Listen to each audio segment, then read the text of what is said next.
ไ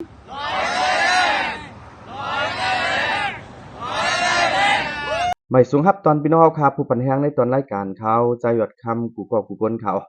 วันมื้อในเฮาคามาพบมาทบกันแทงวันหนึ่งค่ะวันมื้อในก็ติมารู้อันนี้เขาโครงการปั่นรถทิพย์ขึ้นไว้ใต้เลี้ยงตาเป็นแฮงหนอเตียนคือในเขาอีกแนวลองอันใดค่ะผู้อ่อนโหจัดโครงการปั่นรถทิพย์ได้ก็ที่เป็นใจเสียงหานเขาอันนี้ก็เป็นผู้กัดเขียนเมื่อปี 2019นั้นมันใจเตลูกเก่งใหม่ค่ะเนาะในจินไทยไปเลยปั่นฮอดถึงในเมืองใดตั้งปอดออกปอจานปอดห้องค่ะหรือเสียนั้นก็ฮอดถึงในเมืองห่มตุ่มค่ะเนาะก็หลายๆติเจียมเจ้นนะคะได้ใจเขายามหมอกหาเหลินก็ขึ้นฮอดถึงมาค่ะ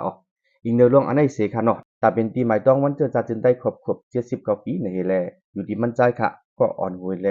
ปั่นรถทิพย์ขึ้นหน่อยแต่เลี้ยงใจเขายามตา7วันในค่ะพี่น้องค่ะสั่งไผ่ก้นไผ่มวยเอวเจ็บเอวงาขาขึ้นขาเจ็บขาคัดหูเจ็บหูไข้หูเมาเป็นไม้เกลียนข่าวกินด้วยกาแฟสมเลยค่ะอันนี้เป็นฮักไม่สมเองเลยเฮ็ดไว้ข่าวพี่น้องค่ะอันนี้ก็กาขันมันกาค่ะ1ถุงในได้ก็283 บาทได้ค่ะในมันจะมีอยู่11ซองค่ะเฮาค่ะจัดสมปันพี่น้องเฮาค่ะกูดีกูตั้งเลยค่ะจำกินด้วยค่ะอันนี้เป็นกาแฟฮักใหม่เลยค่ะพี่น้องค่ะจอยไรป้าอยู่ดีเฮาค่ะจอยไรตัวคิงเขาขาตีลูกง่ายตีปลายง่ายลองก้นลองมวยลองเจ็บลองหังก็มันตีรถขาวจำได้ครับพี่น้องค่ะเฮาขามาด้วยข้อมูลมันอันต่างกันเนาะเดี๋ยววันที่30เดือน1ปี2526ในมาเขาอยู่ที่ผู้ฮักปั่นรถถีบไต้ไทยค่ะเนาะได้ร่วมกันเอ็นเฮียงบอก30เกาะที่ลูกทีมเมษายค่ะแล่นดินใต้ไทยในเจดอนเก่งไฮ4ปั่นฮอดถึงที่ลอยใต้แล้งปีของเสียวขึ้นจินได้กับซิกจินได้ RZSA อันที่จัดเฮ็ดวันเกิดจัดจินได้ครบ79ปีอันนี้ถึงมาในค่ะอีกแนวลองอันใดค่ะอยู่ที่ใจแสงหานผู้อ่อนโหจัดโครงการปั่นรถถีบแล้วนี่ว่าปีนี้เฮาคาร่วมกันสิปั่นรถถีบขึ้นหน่อยใต้แล้งตาเป็นปีใหม่ต้องวันเกิดจัดจินได้เลยให้เป็นพรดีตามหัวเตียนคือเฮาค่ะในค่ะปีนี้ค่ะเห็นแฮงอันเฮาคาปั่นรถถีบอาจจะมีมาหู30เกาะเฮาคาลูกทีมเมษายปัดออกมาเมื่อวันที่30เดือนธันวาคมปี2526ที่อันฮอดถึงปีเงาจืนหน่อยใต้แล้งในวันที่5เดือน2ปี2526ยามใบวันบอก 3-4 โมงในเขาโครงการปั่นรถถีบขึ้นไหวใต้แล้งโปรแกรม3ในทั้งหมดที่มีเอ็นเฮียงปนเข้าร่วมปั่นจอมค่ะเนาะที่มีอยู่บอก30เกาะ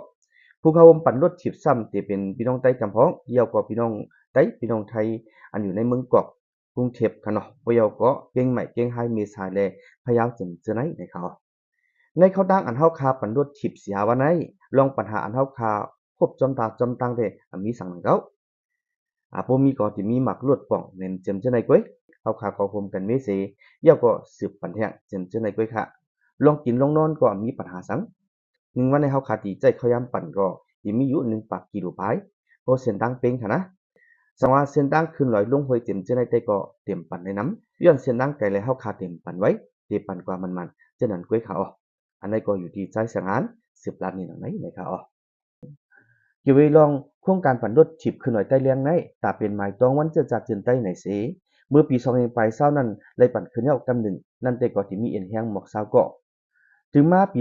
2024ซ้ำโฮมกันสิปั่นขึ้นแทงกำหนึ่งนั่นก็มีเอ็นแฮงอยู่14เกาะเยี่ยวก็ในปี2026ในแทงทั้งหมดอันเลยปั่นฮอดถึงตีลอยใต้เลี้ยงในก็จะเป็นโปรแกรม3เยาะในก็โดยสิปั่นรถถีบขึ้นลอยใต้เลี้ยงในเอานอกเลยสิอยู่ที่โครงการปั่นรถถีบในเสมีพี่น้องที่จำที่ไกลแลผู้ฮักปั่นรถถีบเขาไล่โฮมกันสิแลเดี๋ยวมื้อจอยแถมปั่นที่โรงเรียนเจอจัดเที่ยงจังจะไหนในเขาดังปั่นรถถีบขึ้นไว้ใต้เลี้ยงโปรแกรม3ในที่เอาเว้งเมษายปั่นฮอดถึงเว้งป่าเป่าเว้งใหม่เมืองปายปังบักผ้าบางค่ำและลอยใต้เลี้ยงเขาดัง7วันใจแสงหานผู้อันโหจัดโครงการปั่นรถถีบในเป็นผู้กัดเขียนปั่นรถถีบรอบเมืองไต้เมืองห่มตุมากว่าหนึ่งเมื่อโหปี2019นั้นมาเลยรวมกันดังก็เป็นน้องใจอ่อนคือสีเยี่ยวโกหุมป้าใจถิ่นยินแหน่ใจหยันยินเขาเจ็มเจอในแท้งเลยใจเขายามหมอกหาเหลือนเลยปั่นฮอดถึงในเมืองไต้ปอดออกพงปอดจานปอดห้องหรือเสียนั้นเลยปั่นถึงในเจเมืองยางแหลงเมืองมอนตากุงเนปิดอเว้งเดออีกบ้าเลยเว้งผู้กำเจ็มเจอในม้าในเขาปังป้อยในติดจัดเฮ็ดในวันที่6ต่อถึงวันที่8เดือนธันวาคมปี2526ในนะครับ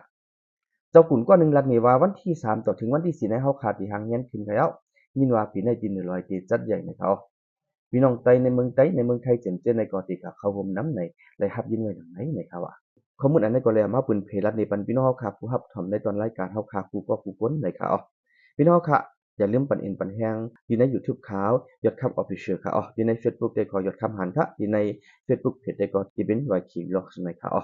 ยอดสวยพี่น้องค่ะให้ได้อยู่ดีกินวันเหตุการณ์ทางก็ให้ได้ขึ้นได้มักมีหลีเปลี่ยนใส่คำค่ะไม่สงค่ะพี่น้องค่ะอันนี้เป็นกาแฟสมค่ะกาแฟสมอันใดค่ะก็สิมีหักไม่สมในตึงบ้ากาแฟค่ะรวมกันเฮ็ดเอาไว้เป็นกาแฟสมนะคะกาแฟอันนี้ค่ะก็สิมีคอลลาเจนในมันค่ะกาแฟอันนี้ค่ะที่จอยแถมมันดี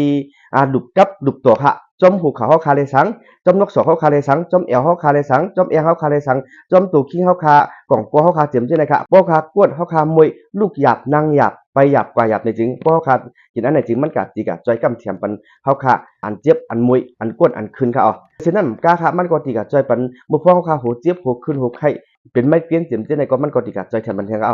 บ่ยอก็มันก็สิกะจอยล้างบันเทิง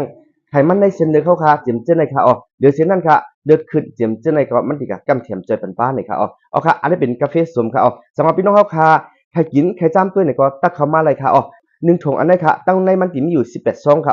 กาขันมันได้ก็สิมีอยู่283บาทด้วยนั่นค่ะสำหรับพี่น้องค่ะใครกินด้วยใครจ้ำด้วยนี่ก็ต้องตักเข้ามาเลยค่ะที่ใน Facebook ข่าวยอดคำหารค่ะ